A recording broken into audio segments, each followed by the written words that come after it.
2's here. Welcome back to my channel today, and in this video I want to go over the 10 best Destiny 2 additions or changes that were made in the year 2019. I think it's very important to reflect upon changes that were made, and you know, everything we do around here is giving feedback to Bungie, and so I want to point out my 10 favorite additions or changes made in 2019, and just to kind of wrap up the year. So, as always, feel free to discuss all of these things amongst yourself and with me down in the comment section below.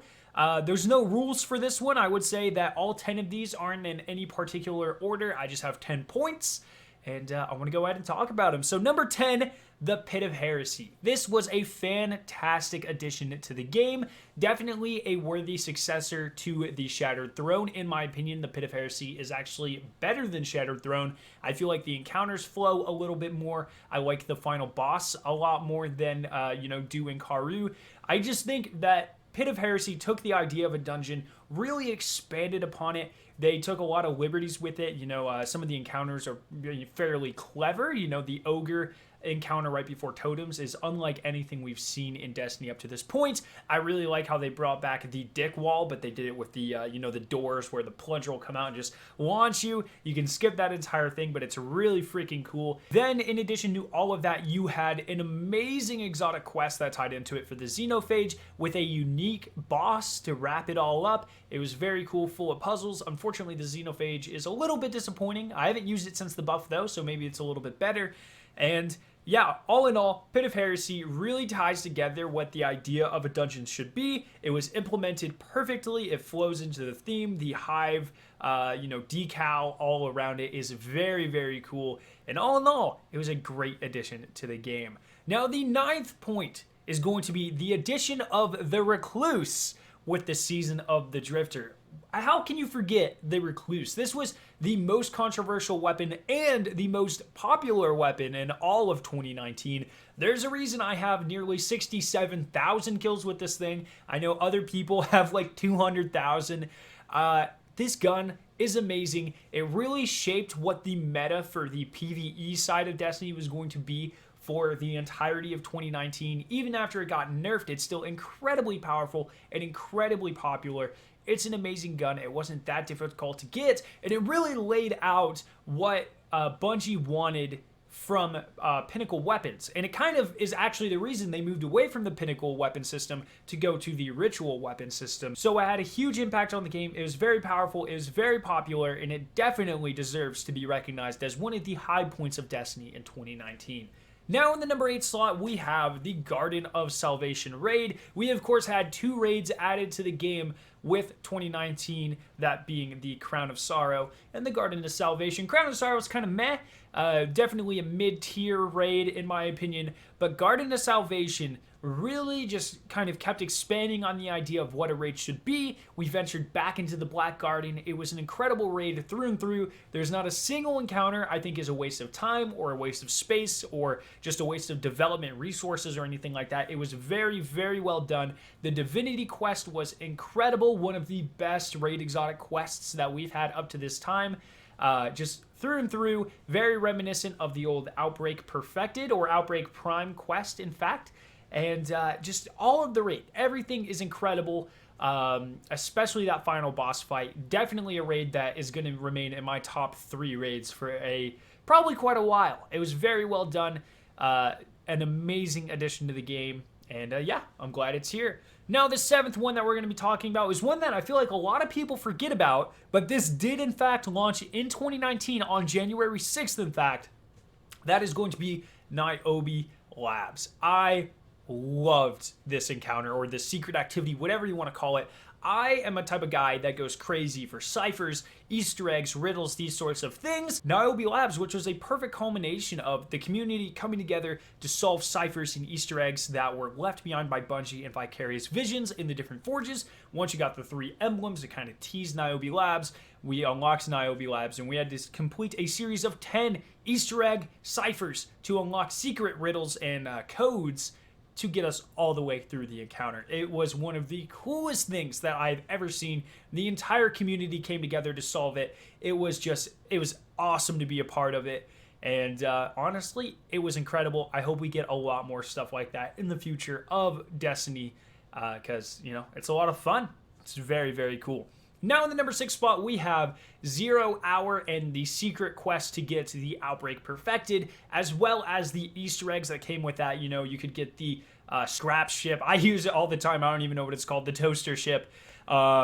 This was awesome. Finding this quest in the, you know, you have to go into the adventure on Titan, or just that room, but people found it originally by doing the adventure on Titan, finding the transponder, and then working your way through the old tower in a, you know, a very Whisper of the Worm mission scenario to beat the clock, beat some enemies, and get yourself a returning exotic, which was incredible, by the way. Very cool. It introduced Trevor for the first time. All of this was amazing. Once again, really just brought the community together to solve this incredible series of Easter eggs and secret quest steps and that sort of thing. Had an incredible reward at the end of the day, and just had an amazing impact on the community and on the game. So it definitely deserves to be on this list. Number 5, we have the Tribute Hall, one of what I think to be the most underrated additions to the game. This was awesome. It's a way for you to grind out, do different activities and bounties and that sort of thing, and represent what we have done up to this point in Destiny, and really, you know, solidifying all of that in our permanence in this world by giving us our little own privatized layer almost, where we can show off. There's obviously set decorations, but, you know, they're still really cool with the different tributes, whatever I think they were called tributes. Very cool. You can unlock 51 of them, and then you also got like a firing range type of deal, which is used all the time in different videos and for different purposes and that sort of thing. An amazing aesthetic. It gave us the bad juju back, more interactions with Callus, which is never a bad thing. And all in all, the Tribute Hall is what I want to see going forward in Destiny. I want more locations in Destiny that are kind of built around us. So I think that's really cool. It was very well done. It fit the theme of Season of Opulence very well, and definitely one of the highest points that Destiny had in 2019. Going forward from there, we have the Armor 2.0 system in the 4th slot. Armor 2.0 was absolutely massive, completely revolutionized how we farm for gear, what happens with our stats. You know, it added the 3 Destiny stats from Destiny 1 on top of Destiny 2's 3 stats. So now you have 6 different stat columns to kind of farm out for and that sort of thing. The ornament system, the universal ornaments through Eververse and all of these sorts of things, and the season pass, and all of this just comes together to give us an incredibly well thought out armor system. I would say there's only one flaw, that you have to get a new set of armor every season. If you do that per character, that's a lot of armor, but that being said, it's still very well done in my opinion. I love it way more than the previous armor system. And it really added some more of that grinding back into the game, but not useless grinding, fun grinding. You know, it's always fun to grind for a god roll for a weapon. Armor for a long time didn't have that feeling, but now it does, at least in my opinion, thanks to Armor 2.0. And even things like the elemental affinity turned out not to be as bad as a lot of people thought. I think this system is working incredibly well, and I'm looking forward to see what Bungie does with this in the future. So there that is. Now in the number 3 spot, we have what I think is the pinnacle activity, in my opinion, of 2019, and that is going to be the Menagerie, or everything they did with Season of Opulence. Season of Opulence was the first micro season where I was like, this model is going to work. It was done incredibly well. The Menagerie is, like I said, with every DLC we tend to get a side activity. You have Escalation Protocol, you have things of this nature. Menagerie took this kind of formula and perfected it. All of the encounters had amazing mechanics that were very reminiscent of things of like previous strikes and raids and that sort of thing. It was very well done. You couldn't fail it, which was incredible. It had an amazing farming loop where you could just go out, earn these runes by playing regular Destiny, just by playing it. And then you could turn that in. You could upgrade the Chalice with Imperials. You could farm whatever weapons you want for whatever roles you want. You could farm out armor. It was incredible. Everything looked amazing. There were a lot of very, very, very high utility weapons. The 3 bosses that you had to flawless in the heroic versions for the title weren't overbearing. They were fun, especially now that this, the skill ceiling's a little bit lower and that sort of thing. Everything was just very well done. And that is why they are using that formula going forward for things like the sundial and that sort of thing. The entire menagerie system and the entire system for Season of Opulence as a whole really just worked. And I think everyone was, happy with it. It had very, very positive feedback. And I think that's really good because usually the community is quite split on these things. So it's nice to have something that was just universally loved. And I look forward to seeing what the success of this system causes Bungie to do in the future. The number 2 slot is the single-handed reason why Destiny and Bungie had such an amazing year in 2019.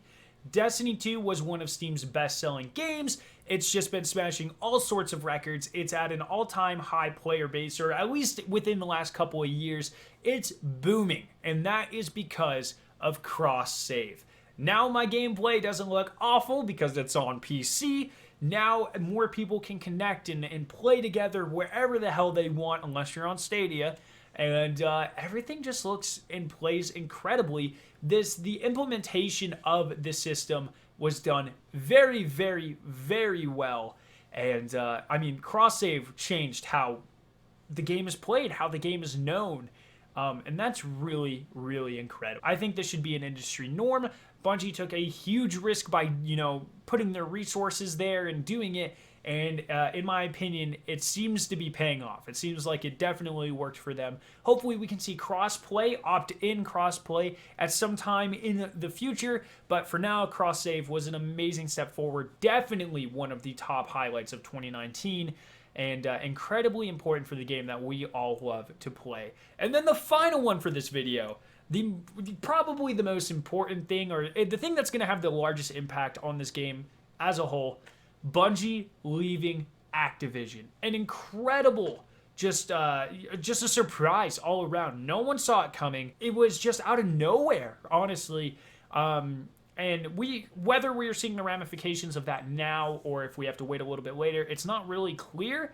They were working on things like Season of the Dawn and that sort of thing by themselves, but now that they are free from Activision and Bungie has full creative control, that has huge, in my opinion, positive effects on the game, maybe some negatives as well. I think the most notable way that we can, see the impacts that this is going to have is happening right now with the season system, how it's unfolding, how they are kind of giving us weekly or monthly content rather than expansions and that sort of thing. Of course, they did have the annual pass originally under Activision, but there's a big difference between how they are telling stories with Season of Dawn and how they did with, like, say, Black Armory or that sort of thing. I prefer Season of the Dawn, how they're feeding it to us week after week, how we have to do these quests, the mode of storytelling, just everything seems to be incredible. It seems like Bungie finally, because they have creative control, has hit their stride with this franchise. And while there's some kinks to work out with things like the Bright Dust and Eververse system, all in all, I think that